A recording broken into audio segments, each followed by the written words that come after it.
Well, let's begin by reading from verse 14 of chapter 12. Strive for peace with all men, and for the holiness without which no one will see the Lord. See to it that no one fail to obtain the grace of God, that no root of bitterness spring up and cause trouble, and by it many become defiled. That no one be immoral or irreligious like Esau, who sold his birthright for a single meal. For you know that afterward, when he desired to inherit the blessing, he was rejected, for he found no chance to repent, though he sought it with tears. So we left off last week with the injunctions in verses 15 and 16. See to it that no one fail to obtain the grace of God, that no root of bitterness spring up and cause trouble, and by it the many become defiled, that no one be immoral or irreligious like Esau. So, how do these injunctions relate to the previous verse, which reads, "Strive with peace for all men and for the holiness, without which no one will see the Lord." It's not an individual race. We're in it together. This is not, we don't do these things in isolation. Mm-hmm. Right. He's talking about collectivity and the people of God. That includes a love your enemy. Mm-hmm. Right. Um, so strive for peace with all men. See to it that no one fail to obtain the grace of God. So, what is peace? Peace. Isn't that like without war or fighting or disagreement um, to the point where you're just always fighting? Um, I mean, you can have a disagreement, but you can discuss it. I mean, that's sort of a manifestation of one of the manifestations of an absence of peace. But when we think of God's peace, it's not so much the absence of conflict as it is the presence of God in some sense, or an opening through which God can act. So, as Christians, we should be bringers of God's peace. And when we bring God's peace, that means that grace flows, Mm-hmm. right? Because God's peace results in an outpouring of God's grace. Mm-hmm. So, And so does so that mean we have to have peace in our heart and our that's mind? And if that's not, it's going to be kind of like a fake thing and it's not real. yeah, that's something I think that we all struggle with. Mm-hmm. And because we both live in the world, sort of carnally, and we live in the kingdom of God. And, we tend to, in our best days, we tend to, sort of go in and out. And in our worst days, we tend to be only in the world. And, sadly, many Christians are only in the world Yeah. and never bring God's peace to anybody. In fact, I mean, we see it today very clearly among many Christians that Christians, bring conflict and war. Is having that peace like having grace within us? Taking grace, accepting it, or I think it's being touched by God's peace, having God's grace, having and being a medium for distributing God's grace. And if you're not true, and grace can't enter you, then, and you're really not a peacemaker. Well, So, I mean, I mean, at the same time, grace is always unmerited. So there are no formulas for, yeah, nobody deserves grace. And yet all, even the most unworthy, or receive given. God's grace, Yeah. because God causes his rain to fall on the just and the unjust. So we have strive for peace for no men and with all men. And so hopefully the result of that is that no one failed to obtain the grace of God. And so notice that it's no one failed to obtain the grace of God. So, the implication is that a person who fails to strive for peace denies others the grace of God. And to be that person who fails to strive for peace, thereby denying others the grace of God, is not a good thing. Clearly, that is sinful. We can't harden our hearts. We need to spread love rather than engage Right. bickering and all that kind of stuff. I mean, it's still important to, speak truth, just in the ways that Jesus did. But Jesus wasn't antagonistic. He wasn't particularly confrontational. We tend to be often opinionated or confrontational, or, uh, get heated, get angry. Well, but then there's that part where Jesus turned over the money changers' tables. So he had a good reason. Yeah, I mean, that was a prophetic action. And, if you remember that, there were a number of compelling reasons for him to do it. The first was that the um,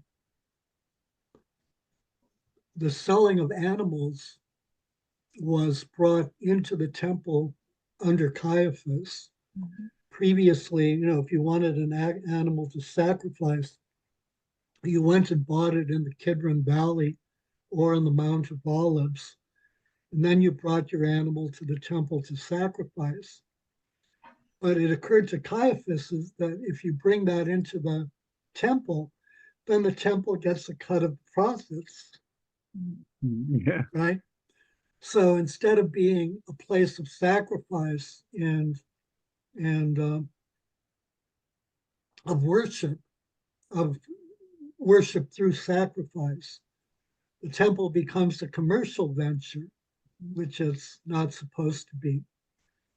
And, because it's a commercial, the money changers always had been there because that's how you pay the temple tax. People don't come with Tyrian, or the temple tax has to be paid in silver, and Jewish currency wasn't minted in silver. So you have to change Roman currency for Tyrian currency, and that's done by the money changers. So that's a legitimate operation. The problem is that once the animals are brought in, the money changers become more numerous because there's a lot more to change, because this is Passover, and I think Josephus estimates that there were something like 250,000 animals sacrificed during the Passover. So that's a lot. It's a lot. And then, but secondly, also, this has to occur somewhere in the temple. And where it's occurring in the temple is in the court of Gentiles, which is the only place the Gentiles could be in the temple. And now they're crowded out of the temple because of the temple's commercial operation. And so the mission of the people of God is to spread the knowledge of Yahweh to all the nations. But you can't do that if you're shutting people out of the temple in order to make money. So, so the whole thing became completely, I mean, the whole thing is totally outrageous. The temple has ceased to be a place where sacrifice is offered to Yahweh. I mean, sacrifice is still offered, but the sacrifice becomes secondary to making money. And so that was the motivation behind the cleansing of the temple. And then no root of bitterness spring up and cause trouble, and by it the many become defiled. The root of bitterness is from Deuteronomy chapter 29, verse 18. Why don't we take a look at that? Let's start at 16. You know how we dwelt in the land of Egypt, and how we came through the midst of the nations through which you passed. And you have seen their detestable things, their idols of wood and stone, of silver and gold, which were among them. So he's talking about idolatry of among the pagans. Yeah. And then he goes on, beware lest there be among you a man or woman or family or tribe whose heart turns away this day from the Lord our God to go and serve the gods of those nations. So drawn to idolatry and the worship of idols. But then he goes on, lest there be among you a root bearing poisonous and bitter fruit, one who, when he hears the words of this sworn covenant, blesses himself in his heart, saying, I shall be safe, though I walk in the stubbornness of my heart. This would lead to the sweeping away of moist and dry alike. So, another form of idolatry, really caused by self-righteousness, by individualism, by feeling that you can do whatever you want and God is going to bless you anyway, which again we encounter very often among Christians today. And so that creates a root of bitterness that spreads. And I think we've probably all seen it, to varying degrees in church when there are conflicts, when there are factions, when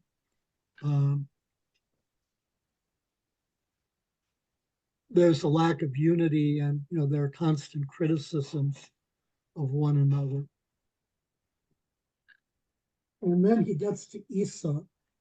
Why don't we read about Esau in Genesis? So he's the eldest son. Isaac is his younger brother. Chapter 25, verse 27. When the boys grew up, Esau was a skillful hunter, a man of the field, while Jacob, I said Isaac, I meant Jacob, while Jacob was a quiet man dwelling in tents. Isaac loved Esau because he ate of his game, but Rebekah loved Jacob. Once when Jacob was boiling pottage, Esau came in from the field and he was famished. And Esau said to Jacob, let me eat some of that red pottage, for I am famished. Therefore his name was called Edom. Jacob said, first sell me your birthright. Esau said, I am about to die. Of what use is a birthright to me? Jacob said, "Swear to me first." So he swore to him and sold his birthright to Jacob. Then Jacob gave Esau bread and pottage of lentils, and he ate and drank and rose and went his way. Thus Esau despised his birthright. It seems too simple to me that Esau just gave it away so simply, you know? I mean, I have 3 brothers, and sometimes we say things we don't mean. But I mean, something like Well- birthright, I mean, That's pretty serious. I realize how serious it is, you know. Well, it's important genocide. to recognize, that the poor guy was starving to death. So, He wasn't. But they I say mean, that. Older brothers said often it. say that, you know. They're starving. They need to eat my hamburger.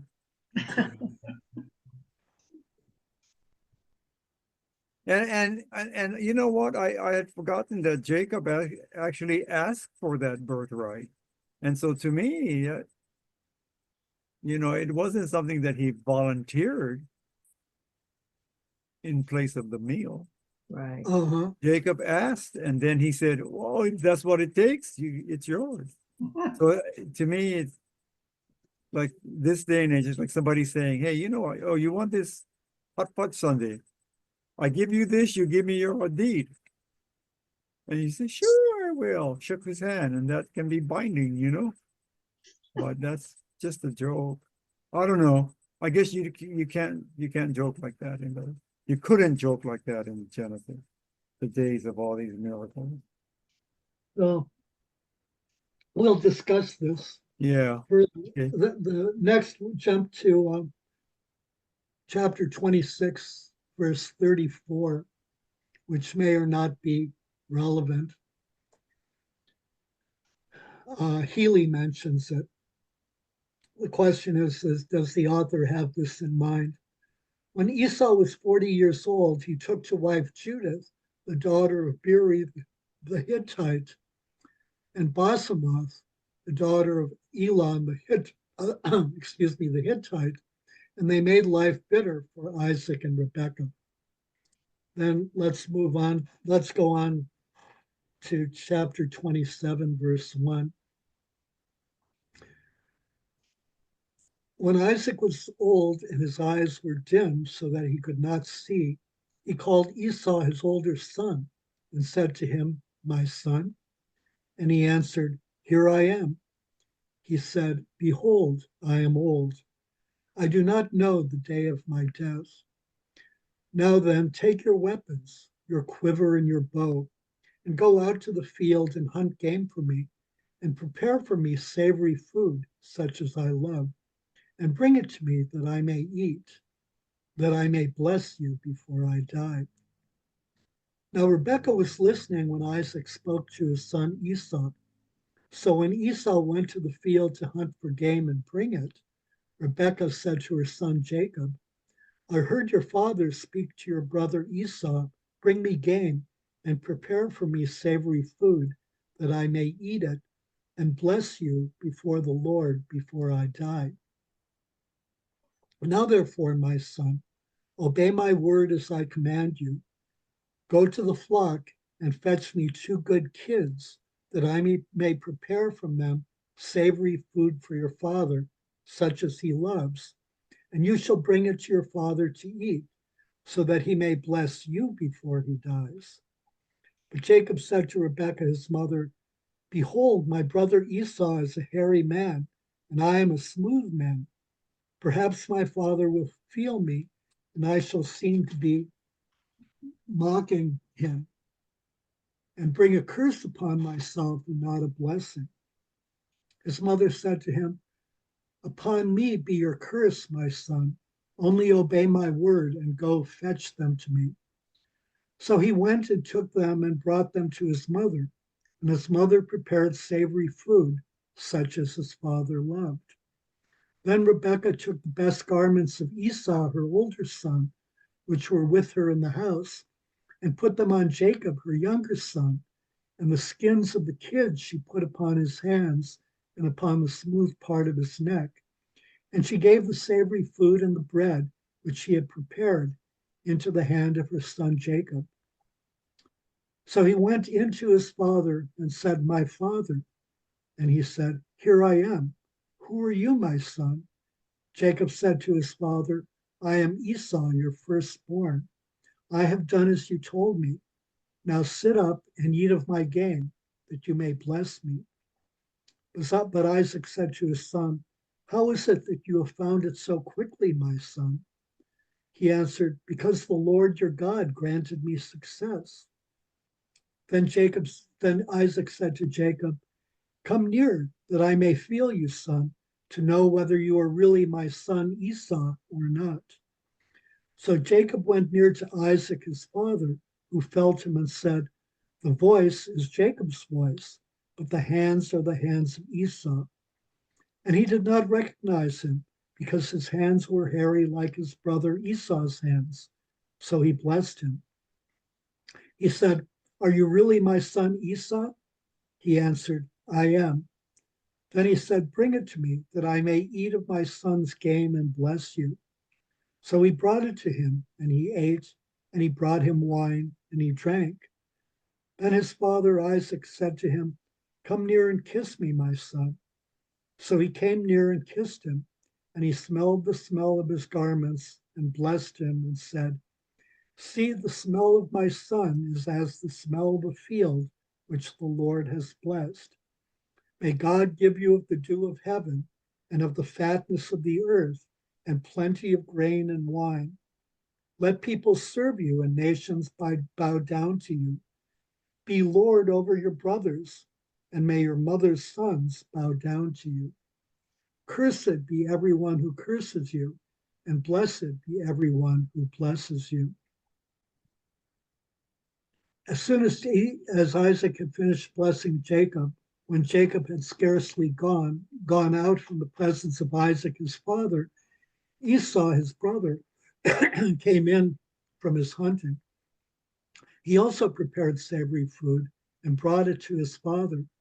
And he said to his father, "Let my father arise and eat of his son's game, that you may bless me." His father Isaac said to him, "Who are you?" He answered, "I am your son, your firstborn, Esau." Then Isaac trembled violently and said, "Who was it then that hunted game and brought it to me? And I ate it all before you came, and I have blessed him. Yes, and he shall be blessed."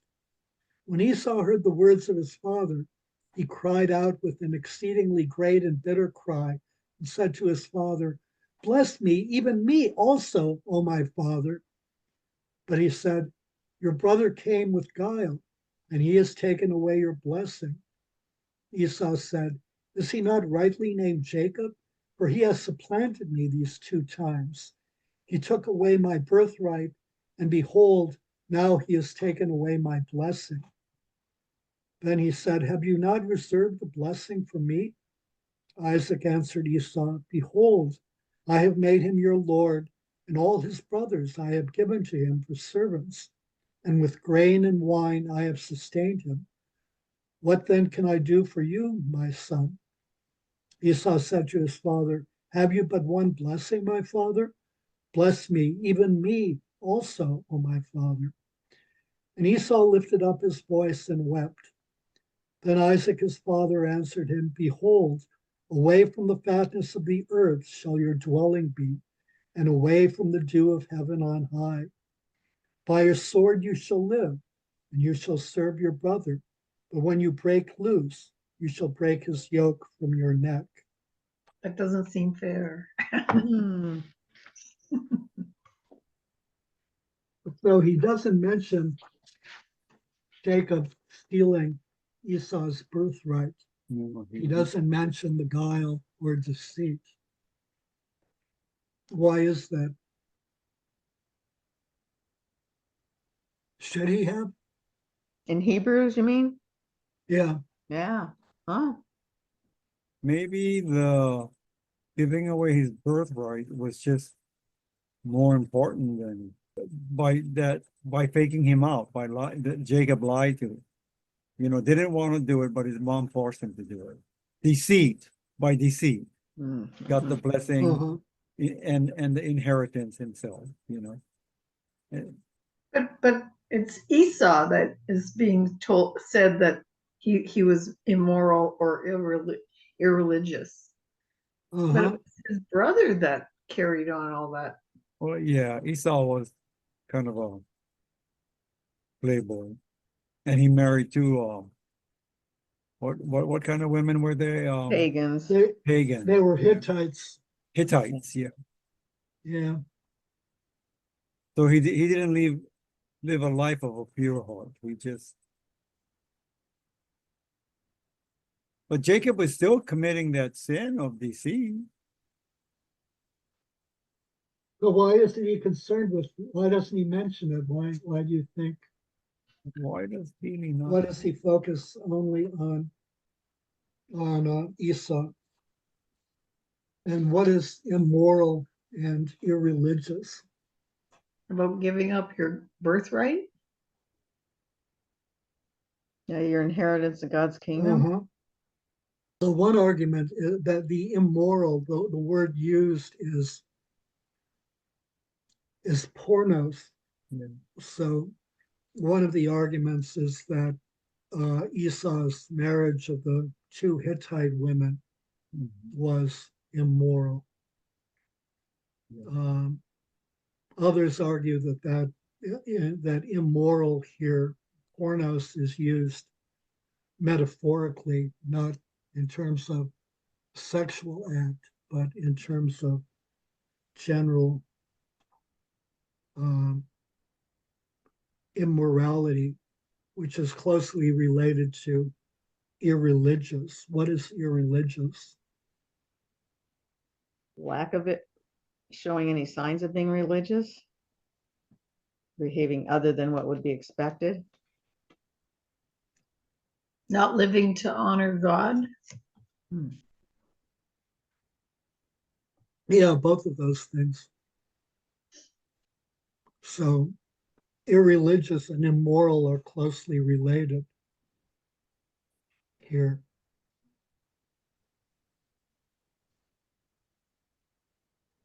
If Esau were a pagan, then he would be neither.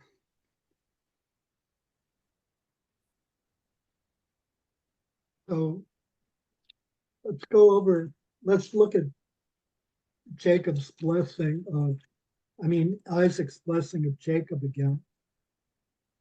See, the smell of my son is as the smell of a field which the Lord has blessed.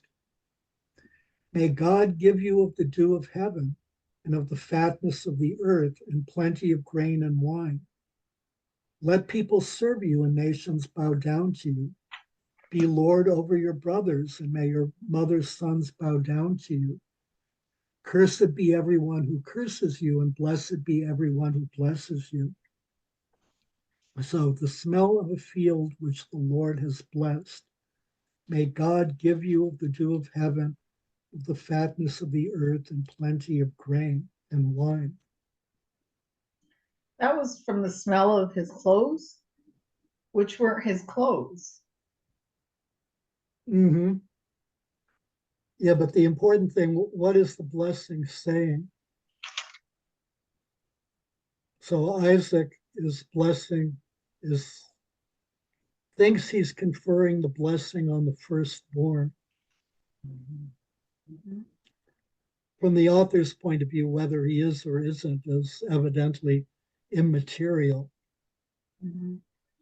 But what is happening here? So Isaac is a patriarch, if that's helpful. Yeah. It should have been Esau by birthright, Right. but he gave it up. But what is the point of the blessing? To continue having healthy fields and lots of water, not parched. No. Is that it? Continuation of God's kingdom. It's a recognition that God is the provider of all things. Okay. Yeah. And so the patriarch, right, the male head of the family, in some sense becomes a stand-in for God, blessing his firstborn. Right. And it's particularly through that firstborn that the blessing of God is supposed to flow. So let's see if I can find it. Deuteronomy chapter 21, verse 17, I think, talks about the birthright. Actually, it's chapter 21, verse 15. If a man has two wives, the one loved and the other disliked, and they have borne him children, both the loved and the disliked, and if the firstborn son is hers that is disliked, then on the day when he assigns his possessions as an inheritance to his sons, he may not treat the son of the loved as the firstborn in preference to the son of the disliked, who is the firstborn, but he shall acknowledge the firstborn, the son of the disliked, by giving him a double portion of all that he has. For he is the first issue of his strength. The right of the firstborn is his. So the right of the firstborn becomes incorporated into the Mosaic covenant. So the right of the firstborn is, even before the covenant, a covenantal obligation. It's the way in which God will make Abraham's, it's central to the Abrahamic covenant as well, the way in which God will make Abraham's descendants as numerous as the sands of the seashore or the stars in the sky. And the recognition is that that blessing comes from God. So Isaac rather, is simply pronouncing the blessing that God gives onto what he thinks is his eldest son, but is his younger son. So how does that change? Or so then what do we think about the author's understanding of Esau, and why doesn't he mention the deception by Rebecca and Isaac, Rebecca and Jacob, rather? Maybe because he knows that he has done wrong Mhm. and that he's not good in God's eyes anyway. Mm-hmm. But it was the Above mother all, that chose for the younger one to come well, take his place. Isaac was also, Jacob was also complicit. He asked, what if my father touches me and I'm smooth and my brother is hairy? And so, there's the whole thing with the sheepskins putting on him. So he appears to be hairy. So he was, complicit as well. And also he asked for Esau's birthright in the first place and giving him the lentil stew. So, but remember that, so the author's focus really throughout here, throughout Hebrews as a whole, is on covenant, Mm-hmm. right? Mm-hmm. It's important that we observe the covenant. Covenants broken incur a penalty of death. The old covenant was broken. And so Esau had no respect for the covenant. Mm-hmm. He Right. wanted blessing because he wanted stuff. It's really the author's, argument.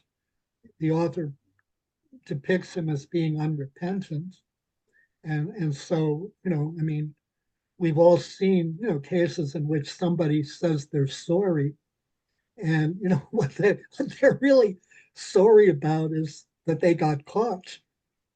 It's like, I'm not really a racist. That's not the person I am. Well, if you weren't, then you wouldn't have said something that was disgusting and racist in the first place. You only said it because you got caught. So the deception was really not that profound. Well, what the point is that it doesn't matter. It For the doesn't author- matter, right? So it, For the author, it doesn't matter whether it Right, was right, profound or because he gave minor or away the whatever. birthright. Yeah, that, Esau's interest was not in the covenant. And so that's why he says he was immoral and profane, or what does He he had say? no covenant. Immoral, and Irreligious. irreligious. yeah, the religious. So whether he professes to believe in God or not, he doesn't, because as the firstborn, he's bound by the covenant and is supposed to receive the blessing. And he should have respected that right from the And beginning. he Yeah. should have respected that, right? Yeah, Right. So whatever, deceit and deception was used to deprive him of the birthright is immaterial. If he had received the birthright, he still would have been irreligious and immoral, because God was not a part of the whole thing. It was all about him. It was about his hunger. It was about his blessing. And I want to be blessed, so I get, whatever. But the source of all things is God. And that's what the covenant is intended to enforce, to force someone to recognize that God is the source of all good things. And Esau just didn't do that. So the author simply isn't interested in, whatever. yeah. All of those other things are side issues. The major issue is that Esau gave away his birthright. He didn't clearly repent, and almost certainly didn't repent, but did want the blessing back, because he wanted the blessing, not that he wanted to occupy the role of the firstborn. Isaac did want to occupy the role. Jacob did want to occupy the role of the firstborn, and did occupy the role of the firstborn. In terms of being in terms of being religious, religious, and the sense of recognizing the dependency on Yahweh. And so that's why the author leaves everything out. And also, he's not referring to immorality in the sense of Esau's marriage to Gentile, to Hittites. That in many ways is irrelevant, and you would expect him to anyway, because he's not really willing to be a member of the people of God. He's not really willing to accept the covenant. As remember, the covenant isn't so much about the covenant is a contractual relationship. It's one that binds the people of God to God and recognizes who God is. It's not about what God is going to give me. It's a recognition that God is the source and the giver, not that I deserve. And so, Esau deserves. Esau's goal is instant gratification. What good if his birthright is if he's starving? But he's not starving, he's just hungry.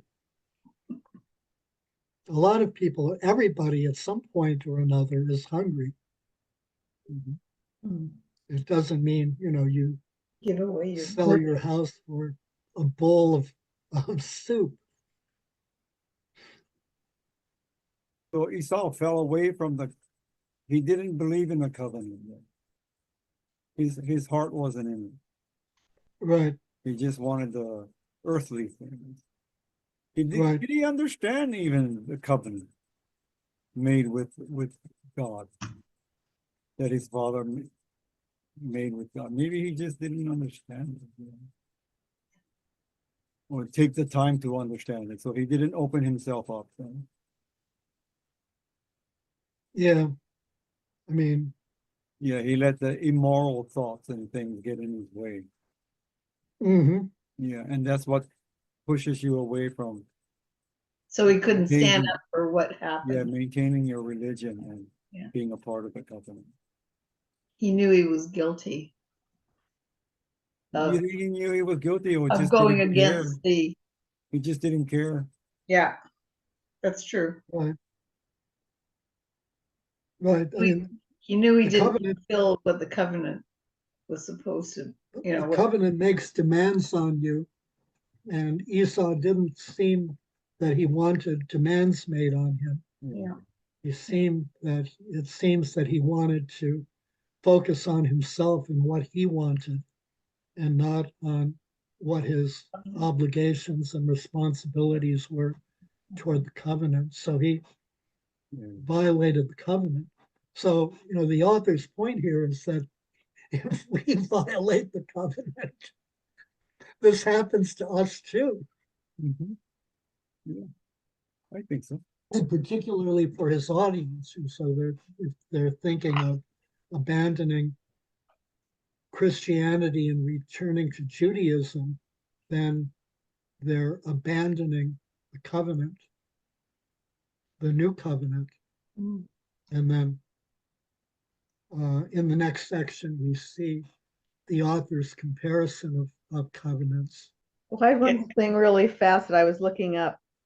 So Isaac told Jacob with a blessing and charged him, you cannot marry a Canaanite woman, and then go to the home of your mother's father and choose for yourself a wife among the daughters of, or among, Hittites. yeah, the daughters of your uncle Laban. Mhm. And so that's where he meets Leah and the Leah, other yeah. sister, who only had two, who had Joseph and Benjamin. Mhm. Leah and Rachel, was it Rachel? Right, Rachel, Yeah. Rachel. Okay, so that's where the 12 tribes came from. Right. Right. Mhm. Okay. Right. Yeah, that fits together. Got it. Yeah, Jacob is renamed Israel. Yeah.